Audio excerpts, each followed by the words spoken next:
یہ جو اللہ کا جلوہ ہے، اس کو دیکھنے کے لیے ہم کیا کوشش کر سکتے ہیں اور کیا عمل کیا جائے کہ وہ ہمیں قبول کر لے۔ ایک آدمی تھا، اس نے کہیں سے سنا تھا کہ فلاں بستی میں ایک بزرگ رہتے ہیں۔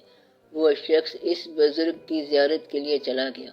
سردی کا زمانہ تھا، وہاں فجر کی نماز ہوئی، اس بزرگ نے جماعت کرائی۔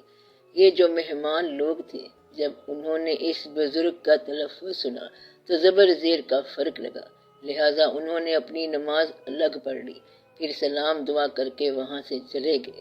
وہ شخص راستے میں ایک جنگل سے گزر رہا تھا تو ایک شیر آگے آ گیا، تو وہ شخص گھبرا گیا اور ڈر گیا۔ اتنے میں وہی بابا آ گیا جس کا تلفظ صحیح نہیں تھا، اور اس نے شیر سے کہا کہ یہاں سے بھاگ جاؤ، اور وہ شیر بھاگ گیا۔ مہمان بڑا متاثر ہوا اور کہنے لگا کہ سرکار، بڑا مقام ہے آپ کا، ہم تو کانپ رہے تھے، ڈر سے مر رہے تھے، اور آپ کے کہنے پر وہ درندہ چلا گیا۔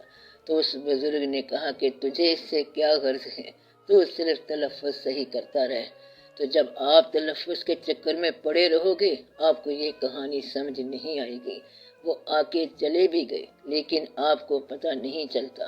سوال یہ ہے کہ آپ اس مقام پر کھڑے ہو جبکہ آپ نے شرط قائم کر رکھی ہے کہ اگر ایسا ہوگا تو مجھے اطمینان ہوگا، یعنی ابھی آپ نے قبول کرنا ہے اور قبول کرنا باقی ہے، حالانکہ اس نے آپ کو قبول نہیں کیا، کیونکہ وہ قبول کرے گا تو بات بنے گی۔ آپ نے کیا قبول کرنا ہے؟ آپ یہ دیکھو کہ انہوں نے آپ کو قبول کیا ہے کہ نہیں کیا ہے۔ ایک بندے نے سن رکھا تھا کہ لکھنؤ کے جیب کترے بڑے مشہور ہیں۔ اس نے سوچا میں بھی دیکھوں کہ یہ کیسے ہیں۔ اس نے جیب میں کھوٹے سکے ڈالے اور سارا دن شہر میں پھرتا رہا۔ شام کو بیٹھا چائے پی رہا تھا اور پھر بولنے لگا کہ میں نے سن رکھا تھا کہ یہاں کے جیب کترے بڑے کاریگر ہیں، مگر یہاں مجھے تو کوئی بندہ ملا ہی نہیں۔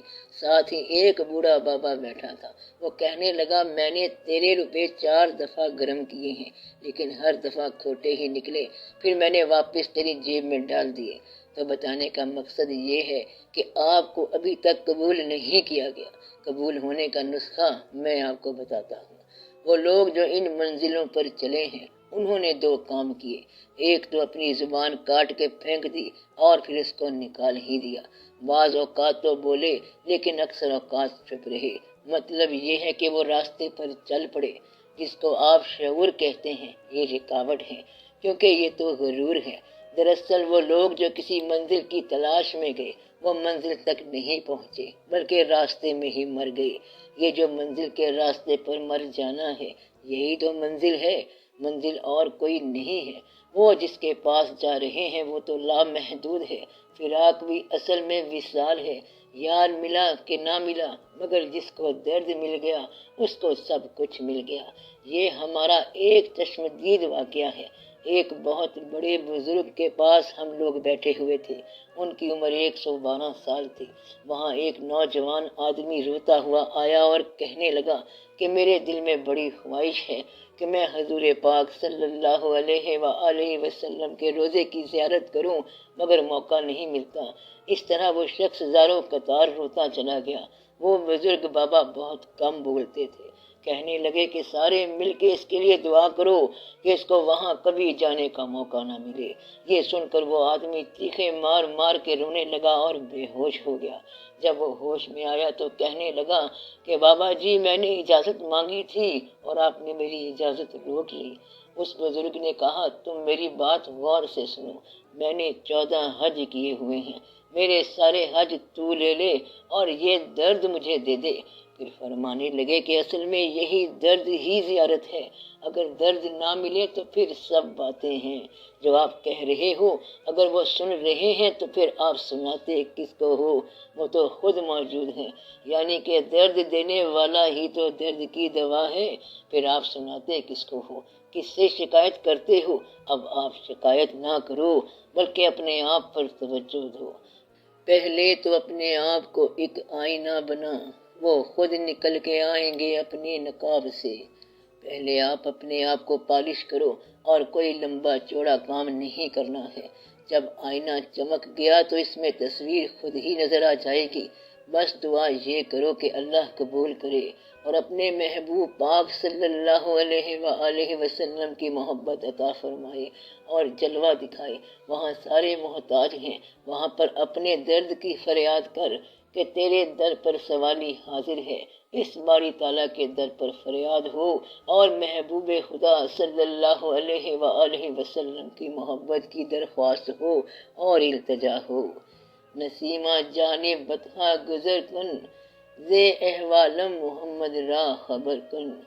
یعنی اے ہوا آج بطحہ کی طرف جا اور حضور پاک صلی اللہ علیہ وآلہ وسلم کو ہمارے احوال کی خبر پہنچا۔ وہاں جا کے بتاؤ کہ یہ حال ہے۔ آپ فریاد کرتے وقت غیروں کو سامعین نہ بناؤ۔ چٹھی لکھی ہے اگر محبوب کو تو اب آپ سناتے کس کو ہو؟ لوگوں کو سنا رہے ہو کہ یہ میں نے خط لکھا ہے؟ یہ تو آپ بڑی غلط بات کر رہے ہو۔ آپ آنسوؤں کی زبان سے فریاد کرو۔ درد زبان سے بیان نہیں ہوتا بلکہ آنسوؤں سے بیان ہوتا ہے۔ کسی آدمی کا باپ اگر اللہ کو پیارا ہو جائے تو یہ غم آنسو بیان کر دیتے ہیں، زبان سے بتانا نہیں پڑتا۔ اگر مجھ سے پوچھو تو میں کہوں گا کہ اس درد کو ابھی سینے میں پلنے دو اور اس درد کے بڑھنے کے لیے دعا کروں گا۔ نالا ہے بلبل شوریدہ تیرا خام ابھی، اپنے سینے میں اسے اور ذرا تھام ابھی۔ تو آپ یہ خام نالا بیان نہ کرو بلکہ اپنے درد کو مزید بیدار کرو، تو پھر بات آگے چلے گی۔ یہ بات ایسی ہے کہ بات خود بخود آگے چلے گی۔ جتنا کچھ ملا ہے اس کو سنبھالو، اپنے درد میں اضافہ کرو، اللہ تعالیٰ بہتر کرے گا اور خود بخود بات بن جائے گی۔ آپ کسی کو کچھ نہ کہو، وہ سب جانتے ہیں، آپ ہر وقت نگاہ میں ہوتے ہو۔ جب اللہ سے بات کرو تو کسی کو اس کا گواہ نہ بناؤ۔ آپ سوال کو رسوا نہ کرو، بس اپنے درد سے ساری کائنات کو ہلا دو۔ تو میں یہ کہہ رہا تھا کہ منزل جو ہے وہ یہ نہیں ہوتی۔ بزرگ کہتے ہیں کہ ہمیں سجدہ کرنے سے کام ہے، جو وہاں نہیں تو یہاں صحیح۔ آپ اللہ سے دعا کرو، خاموشی میں دعا کرو۔ جس ذات سے آپ کا تعلق ہے اس سے تعلق کو قائم رکھو، تعلق کو درد بناؤ اور درد میں اضافہ پیدا ہونا چاہیے۔ بڑے بڑے لوگ درد سے بنے اور بے شمار اللہ کے بندوں کے ایسے ایسے واقعات ہیں کہ جن کو درد عطا ہوا تھا۔ مثلاً ایک اہل درد نے اپنی والدہ سے کہا کہ میں حضور پاک صلی اللہ علیہ وآلہ وسلم کی زیارت کو چلا ہوں۔ والدہ صاحبہ نے کہا کہ اگر حضور پاک صلی اللہ علیہ وآلہ وسلم مسجد میں تشریف فرما ہو تو زیارت کرنا، نہیں تو پھر واپس آ جانا۔ جب وہ مدینہ پہنچے تو اس وقت آپ صلی اللہ علیہ وسلم حجرہ مبارک میں تھے۔ اس طرح وہ حضور پاک صلی اللہ علیہ وآلہ وسلم سے ملے بغیر واپس آ گئے۔ پھر وہ گھر گئے اور پھر ماں سے یہی سوال کیا۔ ماں نے کہا کہ اگر گھر میں آپ صلی اللہ علیہ وسلم تشریف فرما ہو تو ضرور مل لینا، مگر نہ واپس آ جانا۔ جب وہ مدینے پہنچے تو اس وقت حضور پاک صلی اللہ علیہ وآلہ وسلم مسجد میں تشریف فرما تھے، لہذا والدہ صاحبہ کے حکم کے مطابق واپس تشریف لے آئے۔ ان کا اسم مبارک ہے حضرت اویس کرنی رضی اللہ تعالیٰ عنہ۔ ان کو بظاہر دیدار نہیں ہوا لیکن ان کو ہر وقت دیدار ہوتا تھا۔ تو سوال یہ ہے کہ اطاعت کی منزل طے کرو۔ اگر آپ کو کوئی شیخ مل گیا ہے تو جب شیخ مل جائے تو اطاعت شیخ میں کمی نہ رہے۔ اطاعت کا مطلب یہ ہے کہ اطاعت کرنے والا جو اطاعت کر رہا ہے وہ شیخ کے علاوہ کسی اور کو نہ جانے۔ اطاعت کرو شیخ کی اور محبت حضور پاک صلی اللہ علیہ وآلہ وسلم کی رکھو اور کوئی دعویٰ نہ کرو، بلکہ عاجزی سب سے بہتر ہے۔ کتھے مہر علی کتھے تیری ثنا، گستاخ کھیاں کتھے جا لڑیاں۔ اور پھر فرمایا کہ مہر علی تو کون بیچارہ، سر تے چا کے اے باندھا کھاڑا، پریت لگامی شاہاں نال۔ مدعا یہ ہے کہ اس بات کا خیال رکھو کہ کہاں وہ اور کہاں یہ، کہاں زمین اور کہاں آسمان۔ اگر وہ اپنے راستے کی خاک بھی بنا لیں تو بہت زیادہ شکر کرو۔ اگر آپ کو اس راستے کی خاک بنا دیا جائے، اس خاک کا ذرہ ہی بنا دیا جائے، نقش قدم ہی بنا دیا جائے، نقش قدم کے اوپر سرنگوں کر دیا جائے تو بہت بڑی سعادت ہے۔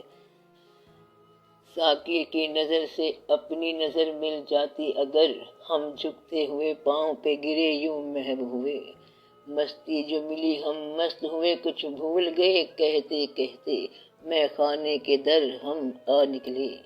وہاں نگاہ کی گستاخی ویسے ہی ختم ہو جاتی ہے۔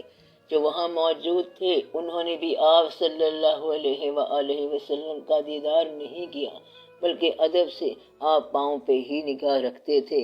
نگاہ سنگ در پہ رہی، نگاہ آپ صلی اللہ علیہ وآلہ وسلم کے قدم مبارک پہ رہی، نگاہ آپ صلی اللہ علیہ وآلہ وسلم کے سنگ آستاں پہ رہی۔ کون ہے جو نگاہ کو نگاہ کے ساتھ ملائے؟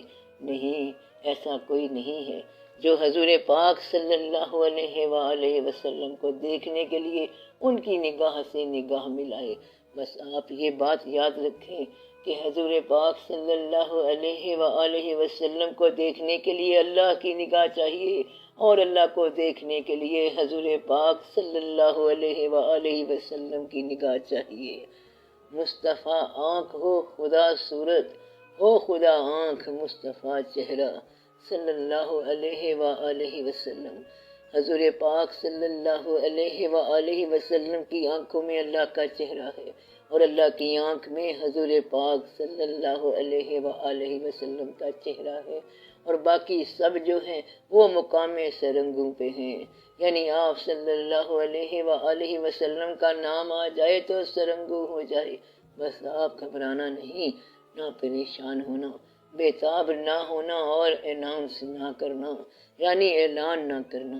چمن میں لالا دکھاتا پھرتا ہے داغ اپنا کلی کلی کو، یہ جانتا ہے کہ اس دکھاوے سے دل جلوں میں شمار ہوگا۔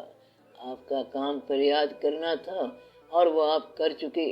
عشق پر فریاد لازم تھی سو وہ ہو بھی چکی، اب ذرا دل تھام کر فریاد کی تاثیر دیکھ، اب انتظار کرو کیونکہ آپ کی فریاد آگے چلی گئی ہے۔